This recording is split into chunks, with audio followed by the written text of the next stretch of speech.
കളം നിറഞ്ഞ രാഹുൽ ഗാന്ധി ഭരണഘടനയെ സംരക്ഷിക്കാനുള്ള യുദ്ധമാണ് നടത്തുന്നതെന്ന് ആവർത്തിച്ച ലോക്സഭാ പ്രതിപക്ഷ നേതാവ് രാഹുൽ ഗാന്ധി BJP ജയിക്കുന്നത് കള്ളവോട്ട് കൊണ്ടാണ്. CCTV ദൃശ്യങ്ങളോ ഡിജിറ്റൽ തെളിവുകളോ തെരഞ്ഞെടുപ്പ് കമ്മീഷൻ നൽകുന്നില്ല. രാജ്യത്തൊരിടത്തും വോട്ടുകൾ അനുവദിക്കില്ല. പ്രധാനമന്ത്രിയും NDAയും ജനങ്ങളുടെ സമ്പത്ത് മോഷ്ടിച്ച് ചില ധനികർക്ക് നൽകുന്നു. വോട്ടർ പട്ടിക പരിഷ്കരണത്തിലൂടെ തെരഞ്ഞെടുപ്പ് അട്ടിമറിക്കാൻ ശ്രമം നടക്കുന്നുവെന്നും ബീഹാറിലെ സസാറാമിൽ വോട്ടർ അധികാര യാത്രയ്ക്ക് തുടക്കം കുറിച്ച രാഹുൽ ഗാന്ധി പറഞ്ഞു. ആദ്യം പ്രതികരണത്തിലേക്ക്.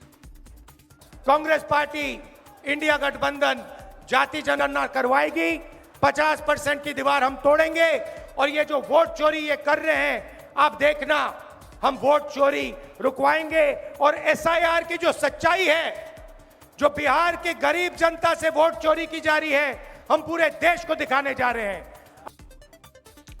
തെരഞ്ഞെടുപ്പ് കമ്മീഷനിലൂടെ BJP എല്ലാവരുടെയും വോട്ട് കവർന്നുവെന്നും തേജസ്വി യാദവ് പറഞ്ഞു. ലാലു പ്രസാദ് യാദവ്, മല്ലികാർജ്ജുൻ ഖർഗെ ഉൾപ്പെടെയുള്ള നേതാക്കൾ പരിപാടിയിൽ പങ്കെടുക്കുന്നുണ്ട്. വിനിത വിജി സസാറാമിൽ നിന്ന് ഈ വോട്ട് അധികാര യാത്ര നടക്കുന്നിടത്ത് നമ്മോടൊപ്പം ചേരുന്നു. വിനിത, മഹാദേവപുരത്തെ ക്രമക്കേട് ഉയർത്തി രാഹുൽ തുടങ്ങിയ മൊമെന്റം ഇതാ BJPയിൽ വോട്ട് അധികാര യാത്രയെ സസാറാമിൽ എത്തിയിരിക്കുന്നു.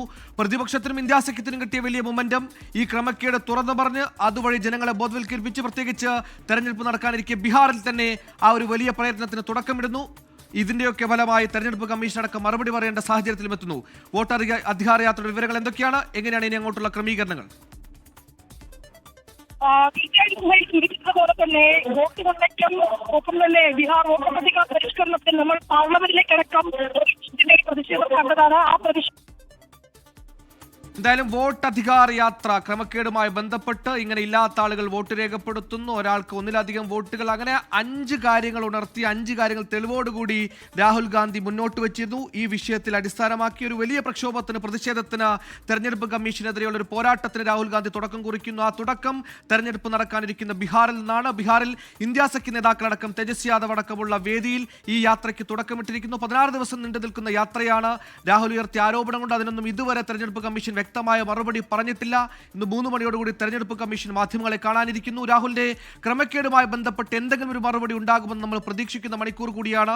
ഇങ്ങനെ തെരഞ്ഞെടുപ്പ് കമ്മീഷന്റെ വാർത്താ സമ്മേളനം അടക്കം നടക്കാനിരിക്കെയാണ് വോട്ടർ അധികാര യാത്രയ്ക്ക് രാഹുൽ ഗാന്ധി ബീഹാറിൽ തുടക്കമിട്ടിരിക്കുന്നത്. ലോകത്തെവിടെയായാലും ഏത് സമയത്തും 24 വാർത്തകളും ഓഗ്മെന്റഡ് റിയാലിറ്റി പാക്കേജുകളും എക്സ്പ്ലെയിനറുകളും വിശദമായി കാണാൻ ഞങ്ങളുടെ YouTube ചാനൽ നിങ്ങൾക്ക് സബ്സ്ക്രൈബ് ചെയ്യാം.